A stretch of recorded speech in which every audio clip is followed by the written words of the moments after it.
Assalamualaikum warahmatullahi wabarakatuh. Selamat malam sahabat Dialektika Channel yang berbahagia. Pada malam hari ini, saya ingin mengajak sahabat sekalian berdiskusi tentang satu pertanyaan yang sangat penting, yaitu apa perbedaan antara filsafat dengan ilmu pengetahuan. Mengapa pertanyaan ini sangat penting? Karena kalau kita merujuk dan membaca pada literatur-literatur kontemporer tentang filsafat, maka kita akan menemukan satu terminologi baru bahwa filsafat adalah bagian dari ilmu pengetahuan. Khususnya, filsafat dipandang sebagai bagian dari pembidangan ilmu sosial. Padahal kalau kita merujuk pada sejarah filsafat, bahkan sejarah istilah filsafat itu sendiri, maka kita akan menemukan satu kesimpulan bahwa sesungguhnya justru filsafat ini menjadi induk dari semua ilmu pengetahuan.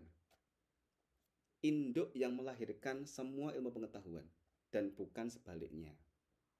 Nah, dalam hal ini kita bisa merujuk dari periode Sokratik, yaitu periodenya Sokrates, Plato, dan Aristoteles.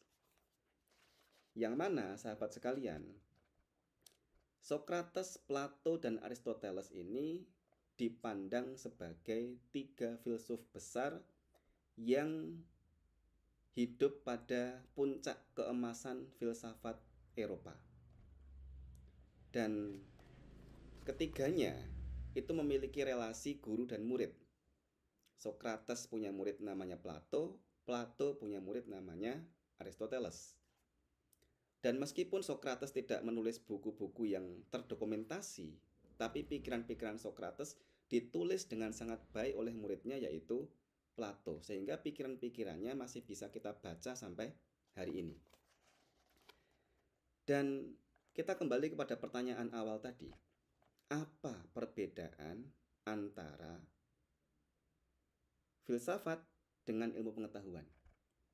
Nah, untuk menjawab ini kita harus melihat biografi Plato, biografi Aristoteles, dan biografi filsuf-filsuf besar lainnya. Kalau kita melihat biografi Plato, Plato ini adalah seorang yang menguasai berbagai macam ilmu pengetahuan yang ada pada masanya, baik ilmu pengetahuan dalam rumpun ilmu sosial ataupun ilmu pengetahuan dalam rumpun ilmu alam.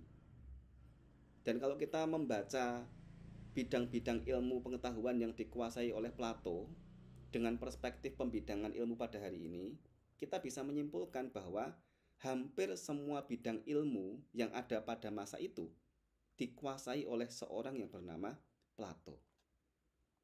Jadi apa bedanya ilmu dengan filsafat? Tidak ada bedanya. Filsafat adalah ilmu pengetahuan. Jadi filsafat itu ya ilmu pengetahuan itu. Tidak bisa dipisahkan antara filsafat dengan ilmu pengetahuan. Tetapi filsafat itu adalah ilmu pengetahuan yang mendalam. Jadi kalau diibaratkan sebagai sebuah tangga, filsafat itu adalah puncak tangga dari ilmu pengetahuan. Seorang filsuf adalah seorang ilmuwan, tapi bukan ilmuwan yang hanya menguasai satu disiplin ilmu.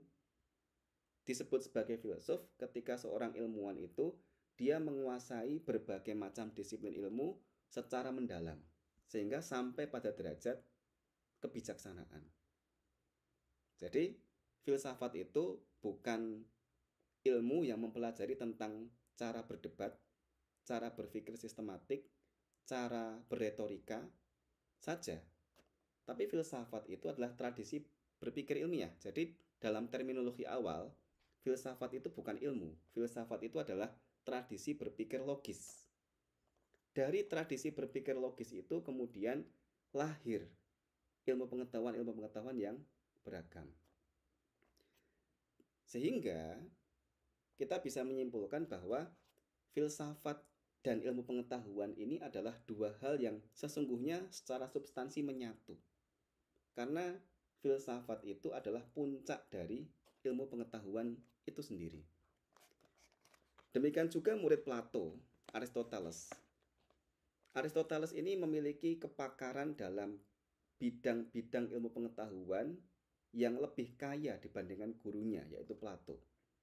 Dan kalau kita melihat dari perspektif ilmu hari ini, Aristoteles ini menguasai semuanya. Semua bidang ilmu yang berkembang pada masanya dikuasai oleh seorang yang namanya Aristoteles. Nah, penguasaan terhadap ilmu pengetahuan ini secara mendalam akhirnya mengantarkan seseorang pada derajat kebijaksanaan, derajat filsafat. Maka kembali kepada jawaban tadi bahwa filsafat dan ilmu pengetahuan adalah dua hal yang secara substansi sesungguhnya bersenyawa, tidak bisa dipisah-pisahkan. Hanya saja kalau kita membaca terminologi filsafat dalam percakapan publik kontemporer, maka definisi filsafat ini sudah tereduksi sangat banyak. Filsafat hanya dipandang sebagai subbagian atau bagian dari pembidangan ilmu sosial. Nah, sahabat sekalian, demikian juga ketika kita melihat pada perkembangan filsafat di timur, khususnya di dunia muslim, kita akan menemukan banyak filsuf besar pada masa itu seperti Al-Kindi, Al-Farabi, dan puncaknya adalah Ibnu Sina. 3 orang yang dianggap sebagai filsuf besar dari Persia ini, dari timur ini, kecuali Al-Kindi bukan dari Persia. 3-tiganya adalah ilmuwan-ilmuwan yang menguasai multidisipliner ilmu. Jadi menguasai berbagai macam bidang ilmu pengetahuan. Kita ambil contoh misalnya Ibnu Sina. Ibnu Sina itu adalah seorang filsuf besar dan semua orang sepakat menyebut Ibnu Sina sebagai seorang filsuf. Ibnu Sina disebut sebagai filsuf karena dia menguasai semua bidang ilmu pengetahuan yang ada pada masanya. Ibnu Sina adalah ahli kedokteran, ahli logika, ahli hukum, ahli psikologi, ahli matematika, dan dia adalah seorang ahli agama karena di umur yang masih belasan dia sudah menguasai atau menghafalkan seluruh dari Al-Quran. Maka terminologi filsafat itu sesungguhnya tidak bisa dipisahkan dari ilmu pengetahuan. Filsafat adalah satu titik tertinggi dari tangga ilmu pengetahuan.